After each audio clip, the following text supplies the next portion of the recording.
जिस घर की नारियां सुबह उठते ही ये 3 काम करती है, सुबह उठते ही ये 3 कार्य करती है, उस घर की बरकत कभी कोई रोक नहीं सकता, कभी भी बरकत नहीं रुकेगी। देखो मैं रोज कहती हूँ, हमेशा कहती हूँ कि नारी ही अपने घर को सुंदर बना सकती है। अगर घर की नारी, घर की माताएं, घर की बहुएं, घर की देवियां अगर रोज सुबह उठते ही ये 3 कार्य को करे तो वो नारी अपने घर से गरीबी को हटा सकती है। अगर बहुत गरीब परिवार भी है, अगर नारी नियम से रहे तो उस घर की किस्मत को चमका सकती है। घर में धन धान्य वो नारी ला सकती है।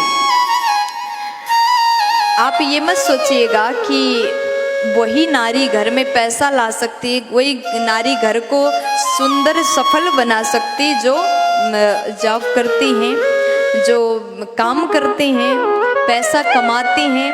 अगर पैसा ना भी कमाए तो नारी का विशेष भूमिका रहता है घर को धन धान्य से युक्त बनाने के लिए।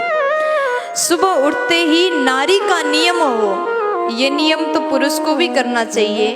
सभी यहाँ जितने भैया लोग, जितने पापा लोग बैठे हैं, आप भी कर लीजिएगा, कोई दिक्कत नहीं। हम लोग क्या सोचते हैं ना, घर की जो बातें हैं, जितने काम हैं सब नारियां ही करें, लेकिन कभी कभी पुरुष भी करे तो दोष नहीं लगता। नारी तो करती ही है। धर्म को बचाने में विशेष भूमिका नारियों का है। लोग कहते नारी पूजा पाठ नहीं कर सकती, ये नहीं कर सकती, वो नहीं कर सकती, लेकिन अगर नारी ने पूजा पाठ करना छोड़ दिया तो धर्म बहुत कम हो जाएगा। धर्म करने वाले धार्मिक लोग कम हो जाएंगे।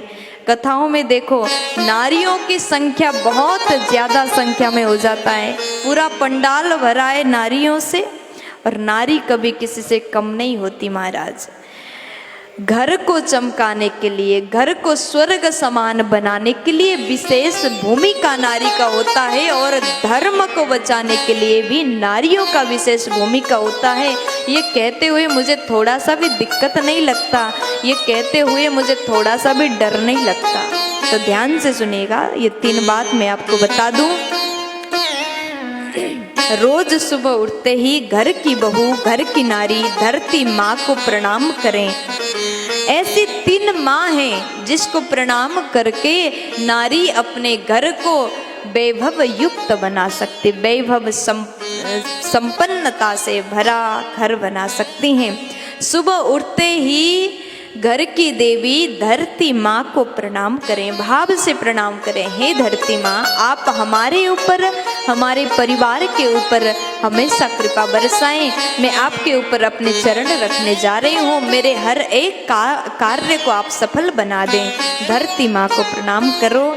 स्नान करके जब रसोई घर की ओर जाओ तो दरवाजे में, रसोई घर के दरवाजे को प्रणाम करो। ये प्रणाम कौन सी माँ को कर रहे हो? अन्नपूर्णा माँ को कर रहे हो, क्योंकि रसोई घर में अन्नपूर्णा का वास होता है। और जो नारी धरती माँ को प्रणाम करने के बाद अन्नपूर्णा माँ को प्रणाम करके ही रसोई घर में प्रवेश करती है, उसके रसोई में कभी धन धान्य की कमी नहीं हो सकती है, उस घर में कभी अन्न की कमी नहीं आ सकती, उस घर में कभी कोई भूखे नहीं जा सकते, उस घर में आए अतिथि कभी भूखे नहीं सो सकते। इतनी बड़ी कृपा अन्नपूर्णा माँ का उस नारी के ऊपर होगा कि वो नारी अपने रसोई को हमेशा भर करके ही रख सकती है। और तीसरा प्रणाम, घर की नारी अपने घर के बड़े बुजुर्गों को, सासू माँ को प्रणाम। पहला प्रणाम धरती माँ को, दूसरा प्रणाम अन्नपूर्णा माँ को, और तीसरा प्रणाम अपनी सासू माँ को प्रणाम करें। और अपने घर के वृद्ध बुजुर्ग जन को प्रणाम करती है तो वो नारी, ऐसी नारी बहुत ही गुणवती होती है। अगर नारी में ऐसा गुण है तो उस घर में बरकत होने से कोई रोक नहीं सकता। अगर नारी में ये गुण हो तो आपके घर हमेशा संपन्नता से युक्त बना रहेगा। प्यार से बोल दीजिए राधे राधे।